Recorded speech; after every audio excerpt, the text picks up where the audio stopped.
There is an argument against God that many people consider one of the most honest ever made. It doesn't rely on mocking religion. It doesn't depend on scientific triumphalism.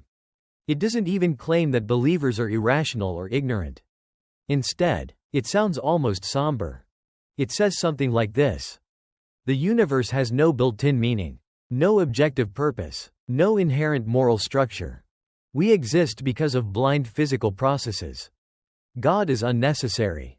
For many modern atheists, this argument feels like maturity, like clarity, like finally facing reality without comforting illusions.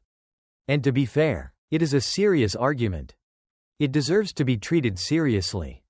But when we slow it down, when we stop applauding its emotional courage and begin examining its logic, something unexpected happens.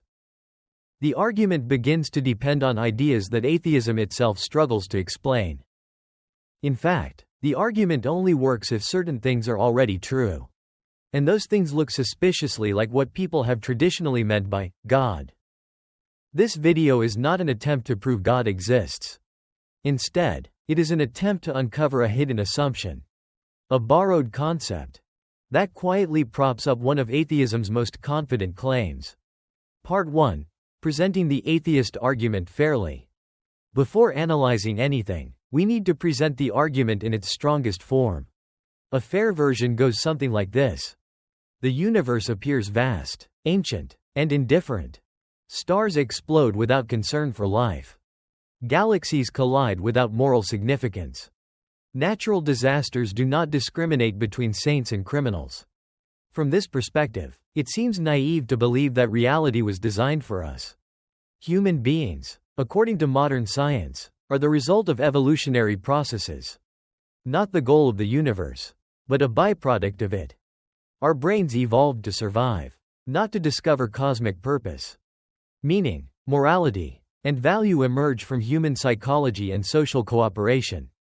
They are useful. They are powerful. But they are not written into the fabric of reality itself. Therefore, the argument concludes: there is no objective meaning, no objective moral law, no cosmic purpose. And since God is traditionally understood as the source of meaning, morality, and purpose, God does not exist. This argument does not claim that life is pointless in a shallow sense. Many atheists insist that subjective meaning is enough. We can create our own values. We can care deeply without believing those values exist independently of us. In fact, some argue that this makes meaning more authentic. No divine command. No cosmic script. Just humans choosing what matters. This is not a weak argument. It is emotionally compelling, philosophically informed, and culturally influential. Which makes the next part all the more interesting. Part 2, a subtle shift in language. Now let's slow the argument down. Listen carefully to what is being said. The universe has no objective meaning. At first, this sounds like a descriptive statement. But is it? When someone says, there is no objective meaning, they are not merely describing atoms and forces. They are making a judgment. They are saying the universe fails to have something it could or should have. And that's the key. Because lack only makes sense relative to a standard. If I say a room is dark, I'm comparing it to the possibility of light. If I say a decision is unjust, I'm comparing it to a standard of justice. If I say a story is meaningless, I'm comparing it to what meaning would be. So when we say the universe is meaningless, we are implicitly referencing a standard of meaning. The question is, where does that standard come from? Part 3, the problem of compared to what? Imagine a universe where nothing could ever have meaning. Not subjectively. Not objectively. Not potentially. In such a universe, the statement, there is no meaning, would be as trivial as saying, rocks do not feel sadness. There would be no sense of loss. No existential weight. No disappointment. But that's not how humans experience meaninglessness. We experience it as something missing. As if the universe could have been meaningful, but isn't. That could have been is doing a lot of philosophical work. Because possibility itself is not a physical object. You cannot detect it with a microscope. You cannot measure it with a telescope. Possibility is not something science observes.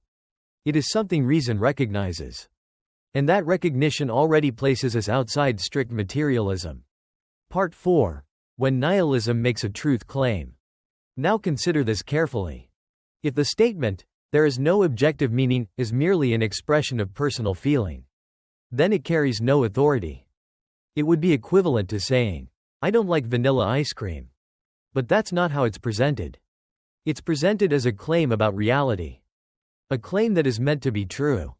Which raises a problem. Truth itself is not a material object. Neurons firing do not become true or false by themselves.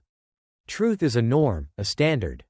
And standards are not easily explained by blind physical processes.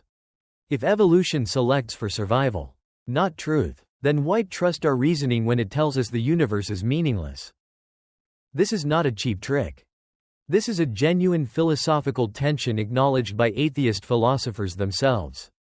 To say, "there is no objective meaning," presupposes that objective truth exists. And that truth is something our minds can access. But why should that be the case in a universe that does not care whether beliefs are true, only whether they are useful? Part 5. The moral dimension hiding in plain sight. The tension deepens when we look at morality. Many atheists reject objective moral law. Yet they still speak passionately about injustice, cruelty, and human dignity. They say things like, "It is wrong to impose false meaning on people. It is harmful to deceive others with religion. It is dangerous to deny reality." These are moral judgments. They are not mere preferences. They are claims about how humans ought to behave. But ought does not exist in physics. No equation contains it. No particle obeys it. Ought is not something the universe produces accidentally. So again, the argument borrows something it officially denies. Part 6. Existential absurdity and its strange dependence. Consider the concept of absurdity. The universe, we are told, is absurd. Camus famously described the absurd as the tension between our desire for meaning and the universe's silence. But notice what creates the absurd.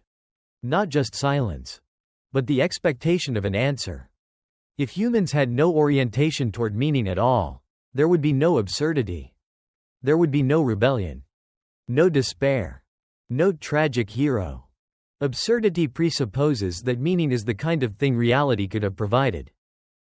And again, possibility enters the picture. Part 7. Science, reason, and their unexplained foundations. Now let's talk about science. Science works. And it works because the universe is intelligible. Because mathematical structures map onto reality. Because logic applies universally. None of these facts are guaranteed by atheism. They are assumed. In fact, they were historically justified within a theistic framework. Not as God of the gaps, but as the belief that reality is ordered because it comes from reason. Atheism can use these tools. But it struggles to explain why they exist in the first place. The argument against God relies on reason, on evidence, on logical consistency. Yet reason itself is not reducible to chemistry. Part 8. The self-defeating edge of total nihilism. Let's push the argument to its limit. If there is truly no objective meaning, no objective truth, no objective value, then the argument against God loses its force. Because it becomes just another narrative. No better. No worse. Just different. To argue seriously against God, one must assume truth matters. Reason is reliable. Meaning is something real enough to be denied. And those assumptions sit uneasily within strict naturalism. Part 9. This is not a gotcha. It's important to be clear about something. This is not a trick. This is not a cheap, you believe in God without realizing it, move. Many atheists are aware of these tensions. Some accept them. Some live with them. Some reject the need for ultimate grounding altogether. The point is not to force a conclusion. The point is to notice something strange. Part 10. The quiet question that remains. Why does the absence of meaning feel like a problem? Why do humans care whether reality makes sense? Why does reason demand justification? Why does truth feel binding? Atheism can describe these phenomena. But description is not explanation. And the argument that claims the universe is meaningless quietly relies on meaning at every step.